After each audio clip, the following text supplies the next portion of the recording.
that? Yes, go on. Yes. You can finish the sentence. Well, this is not news, and every former and current police chief knows what I'm talking about, and this is widely understood as an issue. In fact, the head of Palo Alto's labor union wrote a letter to our mayor, admonishing him for promoting the 8 Can't Wait reforms in earlier this month. So it's an issue, and I would like for us all to be on the same horse, going in the same direction, rather than at odds about sensible, needed reforms. And certainly 8 Can't Wait are sensible and needed. I think we should all, it's good if we can all be going in the same direction, but I would hate to think that we're all on one horse. And having said that, yeah, poor horse. Yes, poor horse.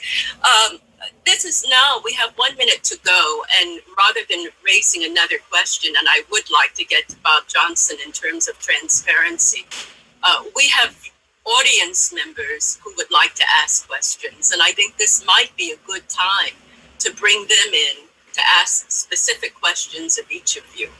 So, Bill? Yeah, let me explain to those that may have arrived late that if you have a question that you'd like to ask, we're going to take most questions live. So if you raise your hand, we will try to get to as many questions as we can. In the meantime, during the course of the last half hour or so, there have been a few questions that have been submitted in writing. And I just want to throw out a couple of them that perhaps the chiefs could address, because I think they primarily are aimed at them. One participant asks, what processes are being used currently to identify racist police officers? And what is the process for removing those from the force and ensuring that they don't move to another force? Okay, I'll start, unless you had an order of that. You know, one of the things I think, and I'll speak just on behalf of the agencies I've worked, whether it was Los Angeles, Menlo Park, and now Palo Alto, the agencies I've worked for have all had mechanisms in place to track use of force incidents. We can extract data as far as the arrest contacts, associations that every officer has. We have red flag systems in place. Where it gets interesting is, you know, there gets to be a point where you maybe flag somebody and you realize that they need maybe further training or even a tracking mechanism that could be passed on if they decide to leave an organization. And that's something that's being looked at the state level to see, and even at the national level, I think Ron could probably speak more on that, is putting mechanisms in place. That's one of the current platforms, is looking how we can track officers who have a history to ensure they don't go back to another agency or go to another agency. I have not met a chief in my career that values or appreciates having to hire back an officer they've fired. That goes into some of the structures that are in place that are very difficult to disentangle. But I think there are also discussions in California that are going on about decertification and being able to decertify officers if they have a history of a systemic problem. Answering the question. So we will wait and see how that plays out.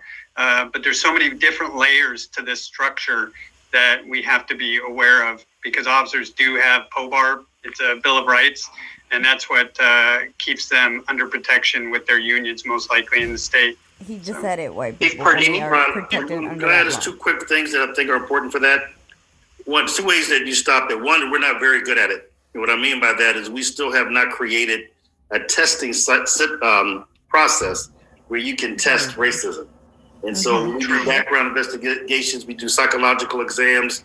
We this is not just police society, have not been able to test that to where it tells me before I hire you, like, nope, I'm not going to hire you because you have a tendency. And probably one of the reasons, because I think if we were being candid, all of us have these implicit biases and we would probably fail the exam if there was one. So one, you try to hire good people coming in. And I think the other thing is you need to track enough data. This is part, you collect enough information so that you can start tracking and seeing, and also not so much their discipline, but even their stops. Why are all those stops African American? Why are they all women? Why they're all this or that? And at some point, you can put together then a portfolio, or at least a profile of the person that tells you if you have a problem. Now, what the chiefs will tell you, that by itself makes it impossible to remove them, but at least it starts the process of identifying a potential problem before it becomes a much bigger problem. Yeah, and I'll just build on that I think it would be a good thing to have a national tracking system, but at the same time, we do have some systems in place, so we're not completely asleep at the wheel, in that if an officer from Palo Alto wants to come over to East Palo Alto, they don't fill out an application and we just give it a look over. They have to sign a waiver to open up their personnel file at Palo Alto for us to go over and read every piece of paper that was ever written about them, so that we get a snapshot of what was going on at Palo Alto. And so that's one of the safeguards, that we don't take a problematic officer from one department and they get placed in another department. Couple of other. May I say something about that? May I say something? Sure. But there's a system in place in Palo Alto that officers can have citizen complaints. These are verified citizen complaints, and also internal investigations simply removed from their files. What? After 2 years or 5 years, those records can be removed from their files. Yeah, And Winter, so- that's not just California. That's not just Palo Alto, though. They have, again, that goes back to some of the structure in place. Can you say something about that? Please Yes. educate me. So, I mean, every agency, has their records. They have a system, and it's documented what their holding records are, and they have to clear those records. So in certain circumstances, especially with officer discipline, they're only allowed to keep those records for a certain amount of time. And when that time expires, they have the right to have that taken off, depending. There are some that may stay on their file forever, but sometimes, such as the lower level complaints, not to diminish any complaint, but if it's determined that it was something that was not sustained, then that may come out of their file after a couple of years, depending on the records. Shut up, Bob. I'm tired of you. Is that also even if they were found guilty of that violation? So there are some, not all, but there are some that come off of records, they get purged out of the system. So it does happen. And I can't speak for Al, maybe they have a different system in Palo Alto, but even, again, the agencies I've worked for, almost every agency had a records table. And when that time frame came up, just like we do when we hold body camera video, we only keep it for a couple of years. And then if it's not involved in a criminal complaint or a prosecution, it gets purged out of the system. Yeah, and we're following a similar path with it. It's part of the state law, Government Code 3300, the Peace Officer Bill of Rights, where after a period of time, an officer can make a request to have something removed. And so some of that stuff will disappear over time, but if you've got a problematic person, there's going to be a paper trail that's kind of consistent. So they may be able to erase something that's 5 years old, but there's going to be something between year 1 and year 4 that's in there. Well, would either of you chiefs support changing the state law to not allow that practice?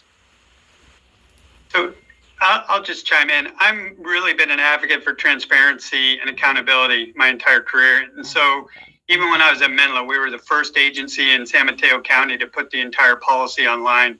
And I hold my officers accountable, but there has to be a system that's designed, and this is where it gets complex, to where there's a balance and there's a fair due process that's associated with it. And again, it's such a complex structure that to disentangle it on a statewide or even national level is going to take some work. It's not going to happen overnight. Let me push back on that just a little bit. And I understand what you're saying. I think the answer should be yes. This is one of those structures that, although it had an honorable intent, has had a very damaging effect. And so there's one thing about what's fair is that you should not use discipline from 10 years ago to keep penalizing from someone that made a mistake. They should have the ability to learn from their mistake in their career and keep growing. But the idea that you would destroy a record from someone that has given so much enormous power, the power to take freedom, the power to take life, there's no complexity with that.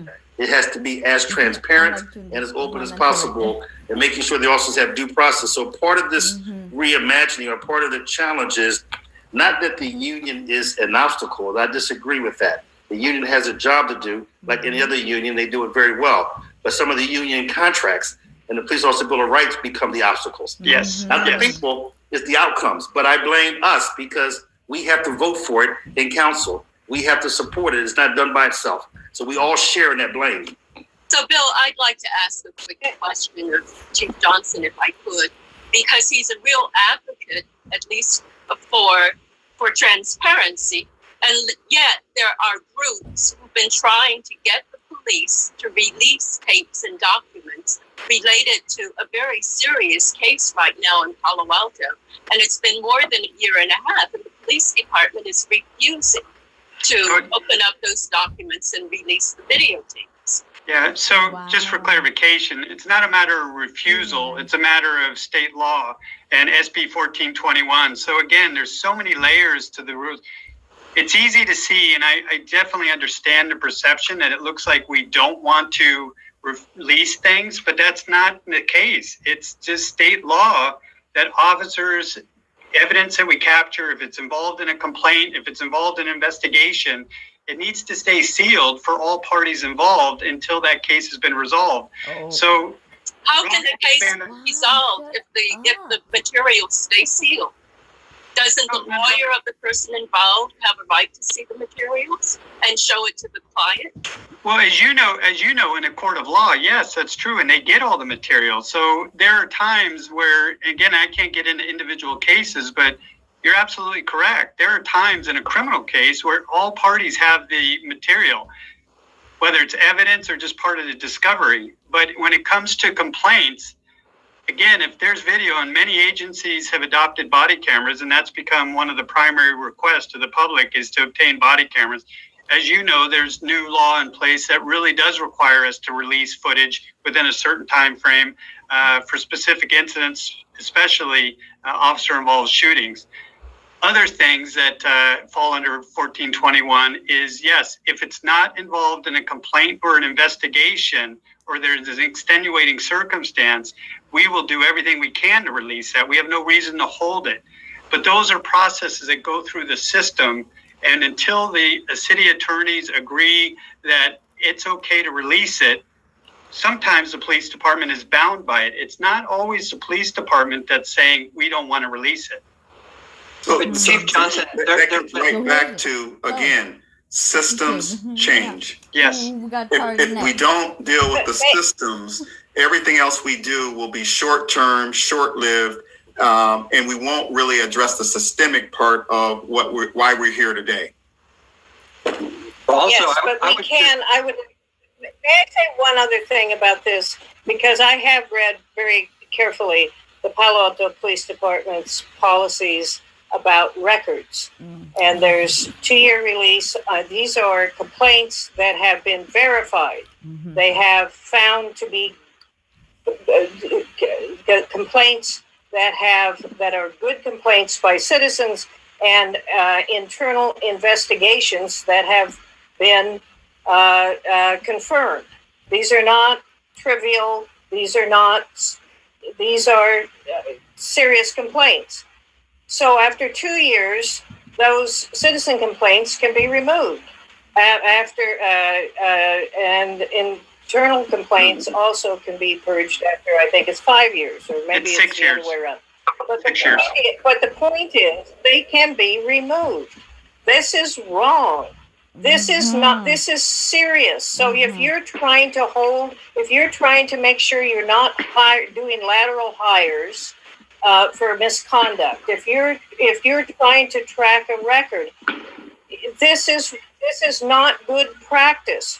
So there are some state laws in place, but it doesn't necessarily prevent what we're talking about. Some of this can be changed through policy change. Some of it can't, but some of it can. So I just want to get that said. Ms. Henrietta. Thank you. No, thank you, Winter, for those comments. And I want to take another look, right? Because we're looking at particular cases in Palo Alto, but I'm not a policymaker. I am not an expert in this. We have a small nonprofit here that does technology training, but I want to take a look, just like kind of like what it looks like from the bird's eye as a normal citizen, right? Here are some numbers, right? We got 2.3 million people incarcerated, largest in the world, right? We're incarcerating people faster and longer. We got a third of Black men born in this century that are predicted to be incarcerated. We have, and this is what to me pains me about the dynamic we've just been talking about in two particular ways. One, we've been talking about records that can be erased from police. And to me, that's hypocritical when there is literally 250,000 of children who are locked up for life for a non-homicidal thing they did as a kid. Mm-hmm. So we are now not allowing for records to be expunged with children, but now police officers who have the right to take who have the power to take life, to take futures, are now being expunged in records, and we have it. And so to me, when we have this kind of mass problem, and we kind of have this hypocrisy and seemingly just obviously wrong policies. To me, you have Jennifer Eberhardt that said we clearly have biases. You have Ibrahim Kendi who says biases start from policies. So we just need to redo the whole thing, reimagine it. I give credit to Minneapolis who said, look, we had the right ideas, but yet on camera with body cams, we could literally casually take the life of a human being who had nothing more than an accusation of a wrong $20 bill. And that to me, it shows that we no longer need to do Band-Aids as Chief Davis has talked about. We need to uproot the entire thing. And we need to affect budgets. And it needs not to go to policing. It needs to go to the other areas that will fix the systemic problems that cause these wrong ideas, racist ideas, and racist outcomes. Okay, we've got a lot of hands up, and I'd like to get to some of the people out there. One question one final question for the chiefs. However, from the submitted written questions, this questioner wants to know whether your departments are currently collecting data on the race, gender, and age of every person stopped or detained by every officer. Is there any reason why this data shouldn't be collected and released monthly to the public? Al, do you want to go first, or? We are not currently collecting it by state law. We will be collecting it pretty soon, and I'm working with the entire San Mateo County police chiefs and the sheriff to put together a unified tracking mechanism where we can collect all of that stop data. And I think Ron can probably chime in and give a little background on that. I think he's helped give some guidance in the area of stop data collection. Yep. So as far as Palo Alto goes, we just had this conversation because, again, I've only been here since 2018, and Bill, you may know, and Employee, you may know, this is a very progressive department. And back in 2000, they actually started doing that. They assigned an employee to extract all that data and provide it as a public report. And they did it for 10 years. And then ironically, through budget reductions that we just went through again, through budget reductions, that employee was let go. So they no longer had the capacity to capture that data. But to Al's point, Chief Pardini's point, AB 953, which was implemented in 2015, actually requires all agencies in the state of California to start capturing that exact data that was asked of: race, data, contact information, search information. So that it will be a mandate. And for a department of our size, we were required by mandate to have it in place by 2023. Our hope is to have it in place much sooner than that, but it requires some infrastructure upgrades, and that's what we're currently in the process of doing. And those will be made public. Bill, the challenge is not going to be the data collection. I think the law will address that issue. I think the chiefs are right. We should be collecting the data. It really is what you're going to do with the data. And I think what I would really focus on for communities is, one, put out the raw data so you have open data, right? In other words, let the community see what the raw data is, let them do their own analysis, but partner with academia to really determine whether the data is pointing to some type of bias in your system, whether you are inadvertently having negative outcomes, may not even be aware of it, or you may be. Maybe you have that one also that is skewing the data. But this is the part where law enforcement is going to have to go out to Tunde's and the Paul Baines and to academia and work with the community to not just collect the data so that it does. And I fell for this. I collected the data at one point as a chief and realized I got 1,000 forms sitting there and no one to analyze it. Mm-hmm. So that was basically useless. So that's not good either. So I think the way they're talking about it right now is find someone to help you analyze that data, but put it out there to the public, raw data, open data, so people can make their own opinions. Exactly. So, okay, we're gonna, Bill, can I just one point on that? You know, Chief Davis is being very humble because he was the fundamental in making sure that happened while he was working in the COPS office with the police data initiative that was proposed under the Obama administration. Palo Alto, as well as Menlo Park, Palo Alto still provides data into that initiative, even though there's only 130 agencies in the country out of 18,000 that provide data into that. And that's an open data source. So you can go right onto our website and see that we still contribute into that. We also feel very, very serious about looking at our data internally, especially over the past 5 years in regards to our use of force. Mm-hmm. And one of the pieces I would like to share that I think is important is when we looked at that, just our data over 5 years, we've had 68 uses of force for the city of Palo Alto. And out of that, 68% were as a result of a call for service from the community. So the officers are doing what we pay them to do. And I think there's also some value in looking at why people are calling the police department to go out and respond. Because that's kind of an alarming number to see that we're having so much use of force based on calls for service. So it's something we're actively looking at and we'll continue to look at. Okay, we're going to go to Barry Haskell, who's got a question. Barry? Just an aside, more or less. Racial inequality is very hard to separate from economic inequality. I may sound like Bernie Sanders, but let's admit straight away that the American capitalist system has not distributed its benefits very fairly. Mm-hmm. There's no easy fix, but I do have one small suggestion. Let us quadruple the earned income tax credit. Quadruple the earned income tax credit. That would go a long way to fixing a lot of people's problems. Thank you. Goodbye. Thank you, Barry. We're going to go to John Richter. John, are you still out there with a question? I'm here.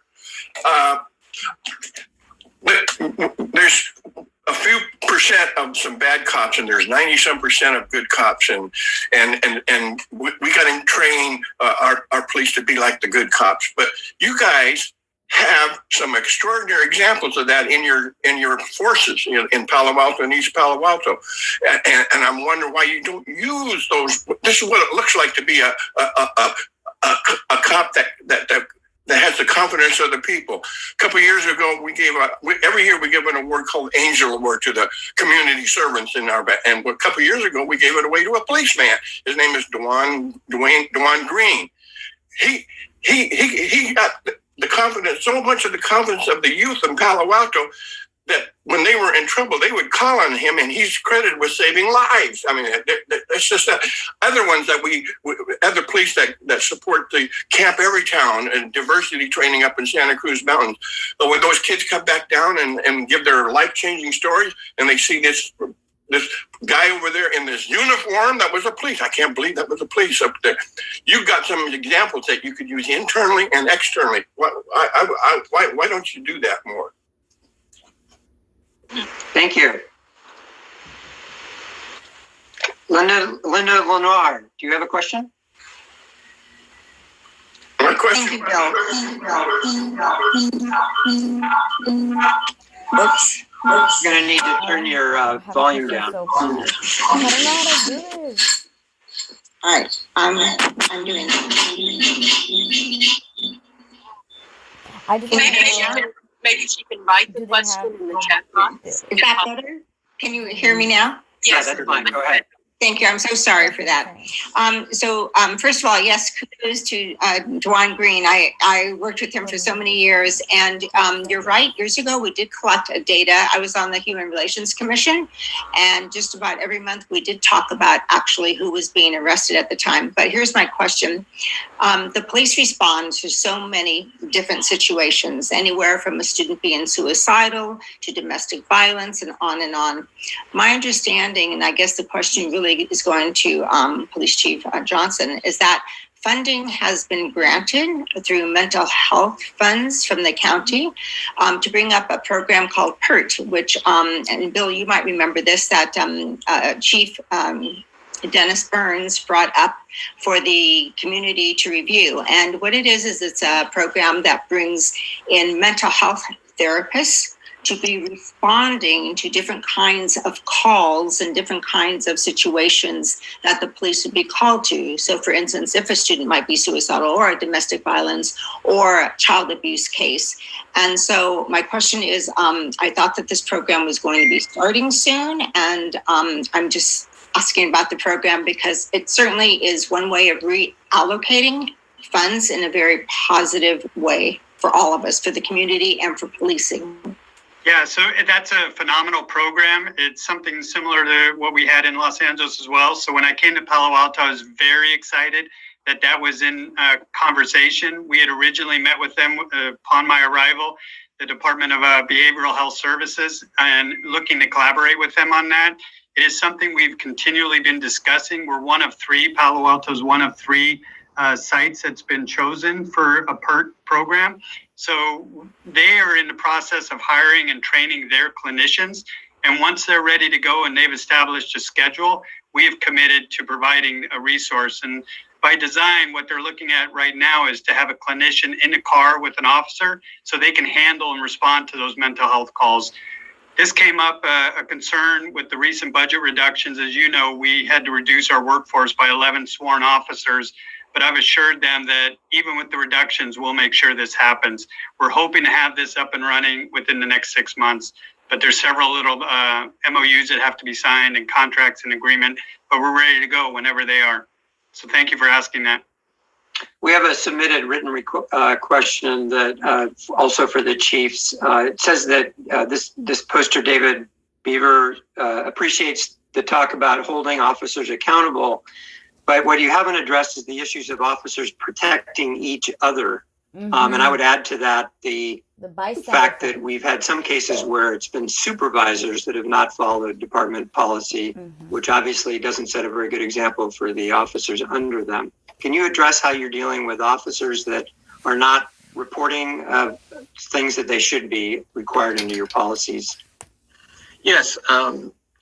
We deal with those as policy violation, discipline cases.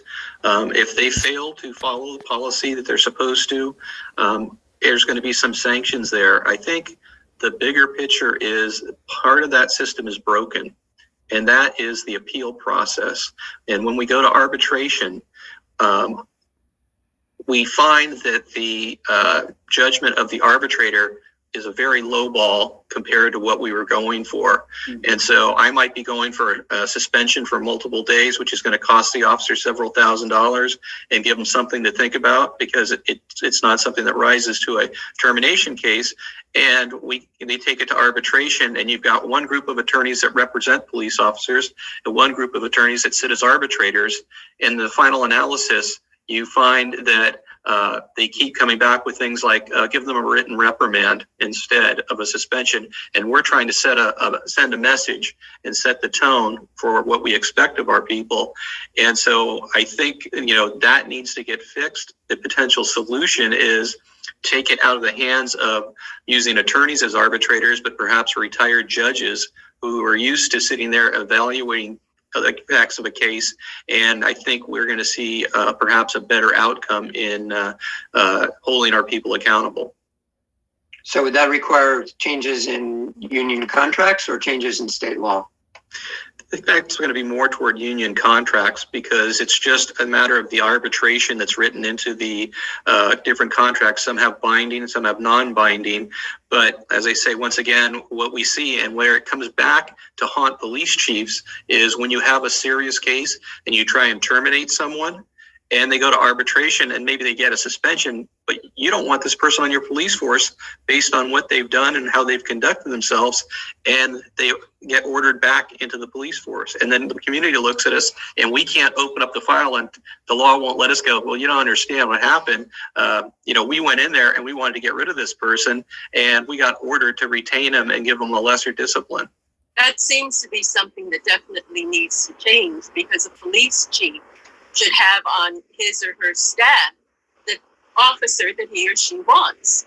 And if there's someone you want to get rid of, it seems no reason on earth it's justified that you shouldn't be able to do so. No, I absolutely agree with you. It's so frustrating for me. Bob, if you want to chime in about your experiences, or even Ron, you find somebody that shouldn't be a police officer and they keep getting sent back to you.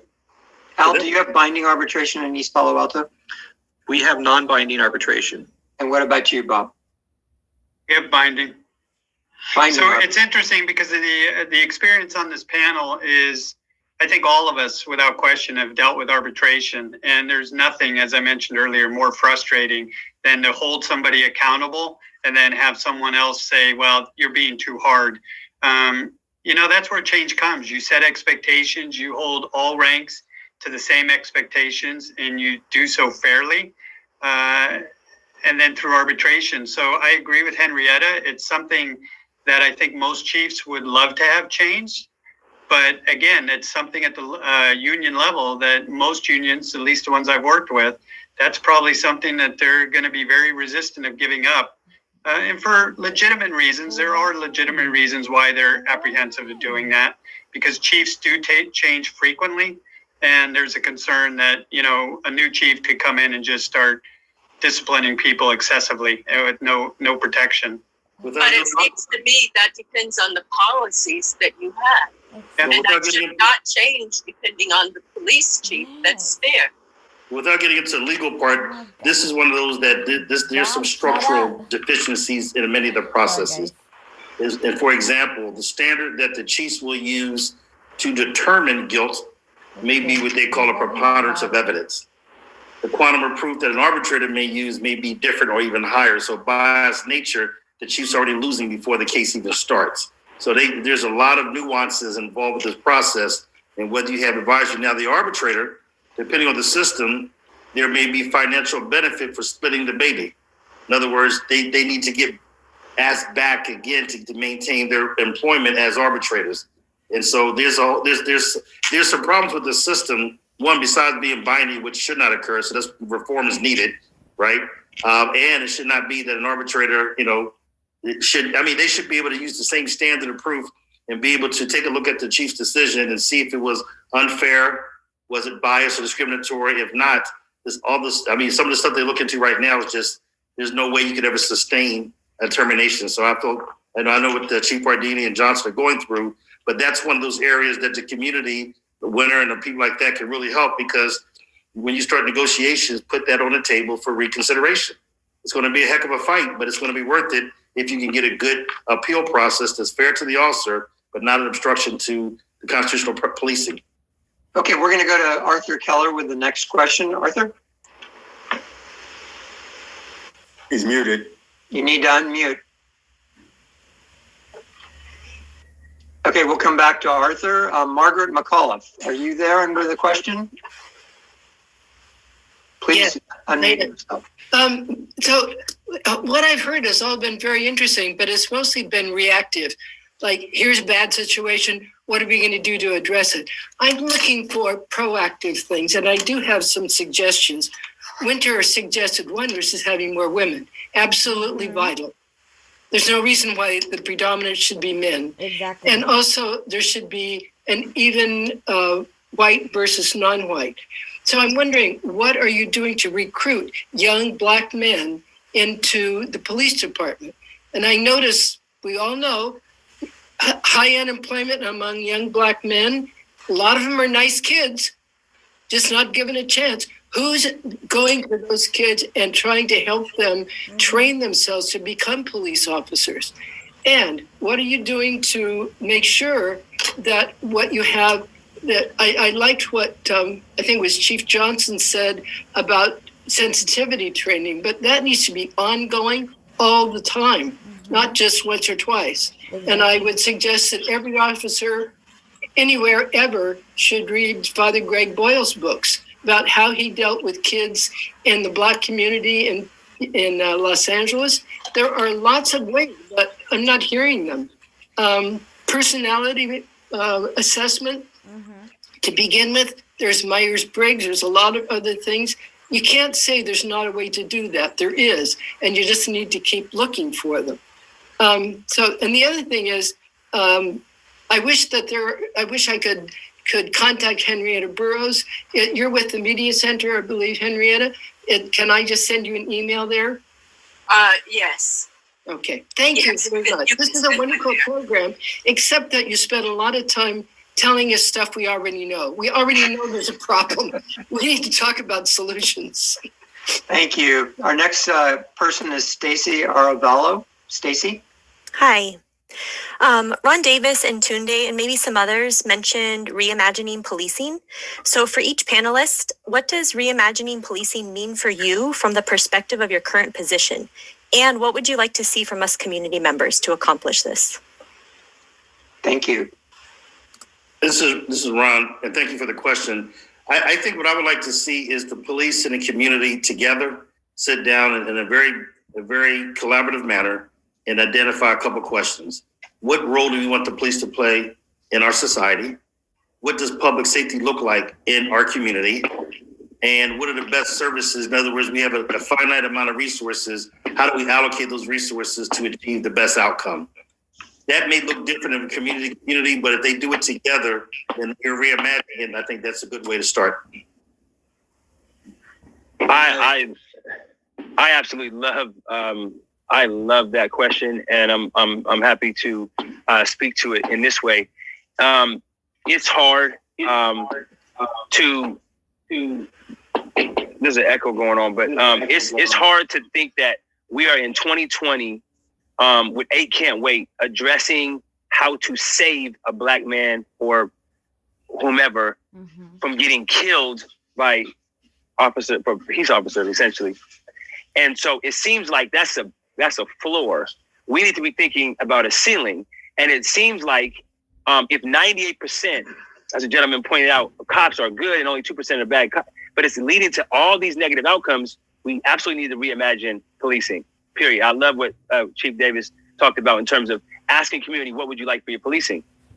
For me, as it relates to, my work in technology education, we talk about the layers of that racist policies create racist ideas, right? So people think Black and brown folks cannot contribute in technology. Well, that's because there's a racist policy that has created an educational gap, a housing gap, a resource gap. And so now you have people unable to perform in the full potential, and then people assume, oh, they're just not good at performing in tech. So we have to address, right, what are those core elements of racism? And it won't happen until we address the fact that, look, we are absolutely racist. The way we school, the way we house, the way we educate. Like, these are all areas that need to unpack the policing. And I just hopefully gave one example of how you could do it in technology education. Yeah, and if I could just chime in, I think one of the programs we have in East Palo Alto that's near and dear to my heart that I started a few months after I got there was the Community Service Aids program. And I call them the kids, but they're adults. They're over 18. They're usually about 20 years old. But and very quickly, I hire local kids. They go out and do community events and parking enforcement. So they have to deal with the nice things about community events, and they have to deal with the controversy of giving people parking tickets or towing their cars. And the greater goal there is I'm developing them and evaluating them. If they show they're mature, responsible, and want to be a police officer, we usually have them around for about a year or more. And when a vacancy comes up, we test them for a police recruit. We promote them to police recruit. We pay them a salary. We put them through the academy that most of these kids would never be able to do because the academy is 6 months. And how do you survive when you don't have a paycheck for 6 months? And so we are developing the local youth, and they are becoming the police officers in our city. And the community is going, I know that kid. I saw him grow up here. Yeah, to go to Al's point, we did the same in Menlo Park. When I got there in 2013, we started using that as a hiring factor, and a factory really is what it became. Is you bring them in these entry-level positions, and the reason they loved them is because it gave them some flexibility because they were going to school. We really promoted them to continue their education, and it built that relationship between the community members and the organization. And if they decided they want to continue their profession in law enforcement, we would have them do the same thing, whether it was parking enforcement, up to community service officer, ultimately sending to the academy. And each and every one of those individuals that we brought through that process turned out to be outstanding contributors to the organization. And in Palo Alto, when I got here, that is a program that had been abandoned many years ago, but we resurfaced it, and we just started doing it again. And unfortunately, we're in this time where budget reductions are going to impact us and almost set us back a little bit. But that's another program we're really committed to doing because I think it really helps us.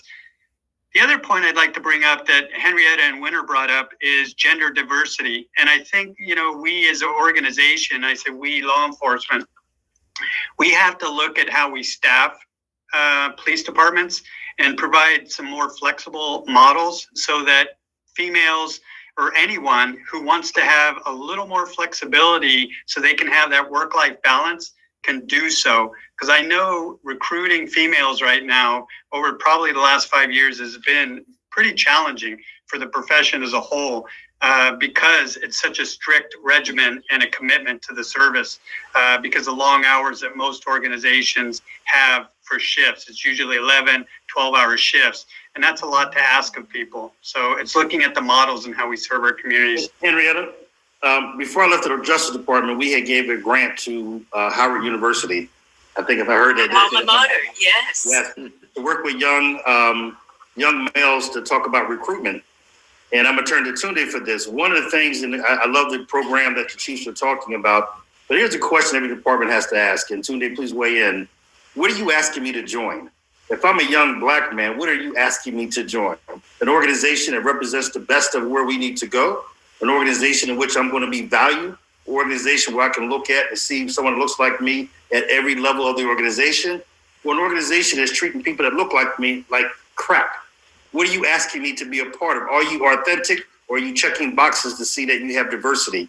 So all the programs are great, but you still got to answer the question. That's why the strongest recruiting thing that I heard from these chiefs were not the individual programs as much as their philosophy of engaging the community, right? Because now there's not only a local person, like Al's talking about he has with his program, but the way EPAPD is engaged with the community would make a young person say, I can see myself serving my community with this organization and not compromising my values because of the things they're doing. So this is more talking nationally. You tell the chiefs is, you got to do more than go to a historical Black college or a Black church. You got to make sure you're operating. And if you're making change, then tell young Black people and women, I want you to be a part of the change. I would tell you statistically, evidence shows the more women you have in the police department, the less force you will be and ultimately use. Women have a tendency to resolve conflict without the need to use force in a very positive way with the same outcomes as men, except for the force. So that's a side issue. We're coming to the end of our time, and I'm wondering, Bill, do we have time for another question, or is it time to begin to bring things to a close? Well, since I've opened Ellen Wheeler's mic, why don't we let her ask the last question from the public? Ellen? Thank you. I'm on the school board in Mountain View Wisconsin School District, and I have a question for the chiefs, and it's about school resource officers. Do you see a positive role for school resource officers going forward?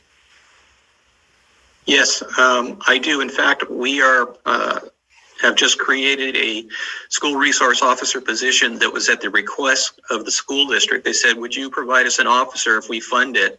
And I said, yes, I will. And the officer's been identified. He's an officer that grew up in East Palo Alto. He'd lived there since he was 10 years old, and he's about 28 years old now. And the role, when I talk to the council about approving the position, is I go, a school resource officer is a police officer, but when they're working in the school, they transition more toward the social worker part of it, because the lion's share of what they're really doing is they're working with the students, they're working with the staff and gaining their confidence. And what you see happening is the kids open up to the officer once they trust them, and you're finding out about physical abuse at home, sexual abuse, a lot of terrible things that they've been keeping bottled up.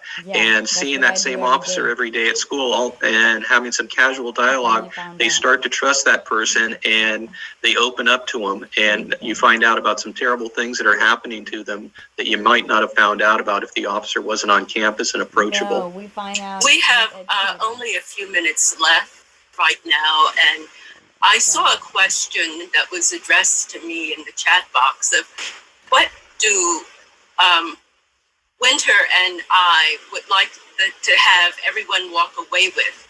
So I'm going to ask that of each of the panelists, ask it of each of you in about 30 seconds. What message would you like to leave right now? I would say that Yes, go on. we are stronger together than we are apart, and that it's going to take everyone to lean in on to resolve these systemic issues. Every voice should be at the table and not on the menu. I think that's something I would leave with everyone. Okay. Chief Johnson? Yeah, I would actually say continue the conversation. I mean, these are, and I'll use Pastor Bain's words, they're courageous conversations that need to be had. And to allow everyone to be at the table. That's where, in our advisory group, we've accepted every resident that applied so we could include anyone that wanted to have these conversations with us. And I think that's important because that's creates a forum for discussion. Sure. Winter? Yes, something Tunde said earlier. I guess he struck me as expressed having a real sense of urgency. I shared that with him. We have a historic window. Historic windows only open once or twice in a generation, and it's open now. It's an opportunity, and we have to, as Pastor Bain said, we have to do this together. That window is open, and we have to gather our resources, and we have to rush through that window with everything we have to make as much change as we can right now. We have to do it with seriousness. We have to do it with commitment and all the intelligence that we can muster. With great specificity, we have to make as much change as we can about police reform, police enforcement reform across jurisdictions, do everything we can to make as much change as we can. We have to do this very seriously because that window is going to change, is going to close. So all hands on board, and we can rise together. Thank you, Chief Pardini. I would have to say I very much agree with Winter. I mean, this is a good first step. We've got a lot of work to do, but tonight people learned a lot about what goes on behind the curtain in the police department and what the challenges a chief faces trying to deal with problematic officers and the problems with the system. So this is just one piece of it, but I think people learned a lot tonight from that, and we need to keep these dialogues going. Olatunde?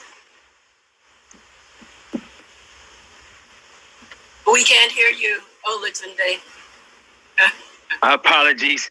I was just still emotional about hearing Sister Winter close out, and I shared that urgency right now that we can and should look very critically at our systems, at ourselves, and really where we can impact to try to disrupt this system. The fruit of racism is too sour.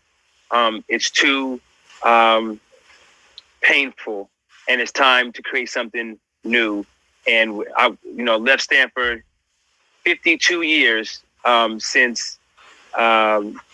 Omar Wiley, took the mic and sort of reimagined what a university could be. I think our time is now to reimagine what our community could look like.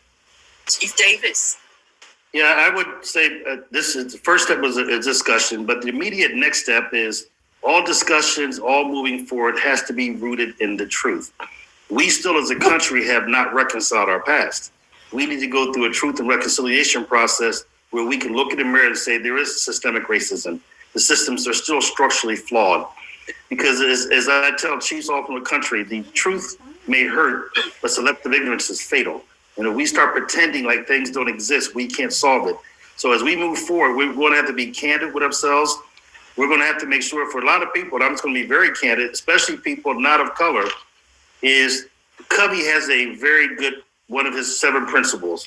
Seek first to understand, then to be understood.